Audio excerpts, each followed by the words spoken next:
Hello to all of my Taurians. This is Queen Amun Ra coming to you with your general reading, Taurus. By now, you have already celebrated. Okay, this card plopped out, the Queen of Cups. We'll leave that right there. By now, you've already celebrated the beginning of this year. All right, so we're going to take you through 12 months, but we're going to start with the first 6 months. So make sure you're starting a plan for this month. This is about learning, this year, 12 months. This is about learning. We're talking about the number 12. Let's get right into your general reading. Let's go. The energy has already been cleared, Taurus. This is a general reading, so take only what resonates with you. If you're interested in a personal reading, my information is down below. Let's go, Taurus. Yes, the first card of the deck that just popped out of the deck is the Queen of Cups. This is really about compassion. This is really about compassion. We have the King of Wands.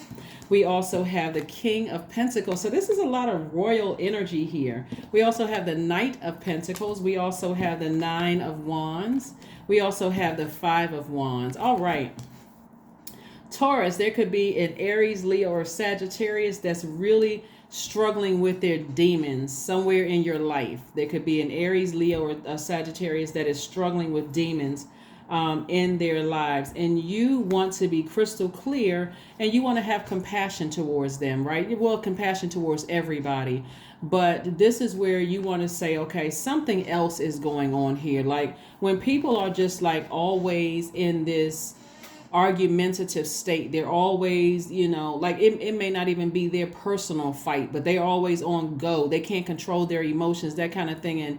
And God forbid something like you're involved in something and they're the ones that's constantly lighting the flame, like instigating stuff.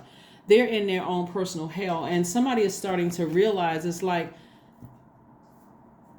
I'm not even angry at certain things, but it's just something about being connected to certain people, right? Something about being connected to certain people. And so if you're on the cusp of Aries yourself, and something, when you think about this right here, when you think about certain people and certain things as you look back on this long and arduous journey in your life, when I say Aries, because Aries is also a fire sign, but you could be on the cusp of that, and you look back over your life and you say, wow, every time I think about X, Y, and Z, I get really that hot under the collar. It should not be this draining for me every time I think about this person, or this person.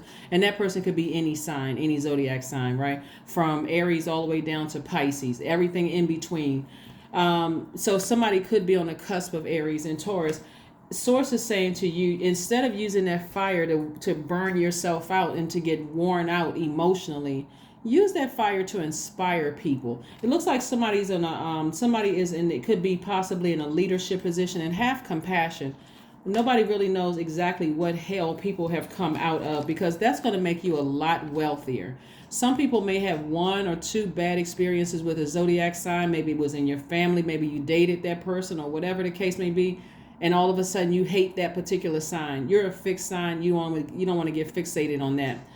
Here we have a person who is wealthy in spirit and wealthy in soul, and knows that material wealth is coming their way. Still, somebody's leaving a lot of money on the universe table, because again, somebody could be fixated on something, right? And so let's say, for instance, you were married to a particular sign, or you dated a particular zodiac sign, and now you're in a leadership position. Let's say that particular sign is in your family and you didn't get along with it, and now you're in a leadership position, and that particular sign, or some of those signs, work for you, work under you.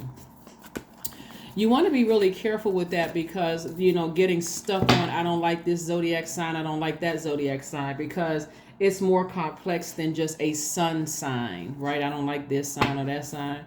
You don't want to put yourself in a position where you are being written up because of retaliation, or being accused of being the type of leader that has a prejudice towards certain people. We're not talking about racism, we're talking about prejudice, right? 2 different words.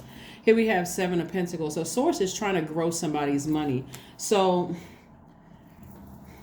it would be better to help you guys out here. Here we have the 3 of Wands, the 5 of Wands, the 10 of Wands, the 9 of Wands. It would be better, this 9 of Wands right here, looking back over your long and arduous life, a journey through life, and learning what inspired you and what wore your energy out to pull birth charts, to pull your own birth chart and see how complex you are. All Taurians are not the same. I get a lot of text messages from Taurians that says your channel has really, really helped me. So a lot of you all may not put comments under it, but every now and then I get a complaint from a Taurus that says, oh, this isn't this, whatever. That is not the same. All Taurians are not the same. You want to pull your birth chart. Your birth chart is like your unique fingerprint, right? Your astrological fingerprint. You had your universe, those kind of things. So I see a lot of energy being poured out towards something that could have burned you in the past, maybe several times, because I'm looking at this right here. Could have been an Aquarius, Gemini, or Libra, where you felt like they said or did something that cut you like a sword. And there's a lot of energy here, and Source is trying to get you to have compassion towards whomever, right? And not get stuck on, I don't get along with this sign, I don't get along with that sign, right? Instead, Source wants you to step into your own light and start focusing on your King of Pentacles, which is the wealthiest card in the deck, right? It's also your relationship with people. It's also your relationship with other human beings. So you want to stay focused. Let's see what else we have here. So the number 12 means that you have selected a life of service and being invested in education on every level, from physical to spiritual. That's why you don't want to get caught up on zodiac sign, because this is going to be a whole year of learning, like really, really learning other zodiac signs, birth charts, all of those things, which I can help you with so that you don't get stuck in that and then delay you seeing the life that's really going to blow your mind, right? There's a lot of very wealthy people out here. We're not talking about just bank account. I'm talking about wealthy in relationships. You may not ever see them with anybody and think they don't have any friends or they're not connected to anybody, but every time you turn around, hey, they're never broke.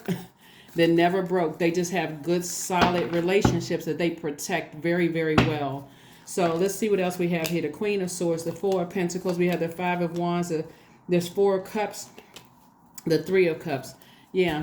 So, like I said, the Five of Wands lets me know, came out again, Five of Wands. See all of this conflict and confusion. It's like double conflict and confusion in somebody's spirit. It's just like, what in the world is going on here? Like somebody must have really said, and it could be more than one people. Somebody must have really said or did something that caused somebody to sit around and ruminate over it. Like this right here, Five of Swords, even though this card is beautiful. I love this particular, it's called the Glamorous Tarot deck. This lipstick tube is actually, and there's several lipstick tubes, is actually, they are actually swords, right? So you see Five of Swords. It looks like it's a pivotal point in somebody's life. Like somebody is giving way too much energy to somebody, something that was said or did to somebody. And again, it can cause you to start talking about it a lot, just like giving a lot of air to it. But the more and more air you give to it, the more and more power you give to it. And you need to take away all of your power and get back on your throne. The Queen of Swords energy is yeses are yes, no's are no. Let me vet all the energies coming across my path, including my own private thoughts. I'm vetting all of that. Vetting all of the energies that's coming across my path. And then we have the Three of Cups being in a posture of gratitude. And then the Four of Pentacles. Four of Pentacles. So stay focused, stay focused, stay focused, stay focused, stay focused. Because I do see somebody traveling. Lots of money. I see traveling coming your way. But you have to determine when it's going to happen for you, Taurus, okay? So that's what I see coming for you all. So again, the number 12 is really about, so you are selecting to learn. Like you are making a conscious decision. I want to learn the spiritual journey. I want to be in the know. I want to make the world a better place, right? That's what I have for you. So as we move through these months, and again, we're coming up on a full moon in Cancer, and that's Cancer is ruled by the moon, and the moon is aligned with our instinct and our protection. Pay attention to how you feel when you think about certain people, places, and things. That you get so hot up under the collar that you just start talking about it. You get so angry and upset that you just forget about your goal that you set to get back on your throne. If that's the case, you want to forgive, release it, and just leave it there. Leave it over there somewhere. That is what I have for you, Taurus. Again, happy Motivational Monday. I'll see you on Wednesday. Bye.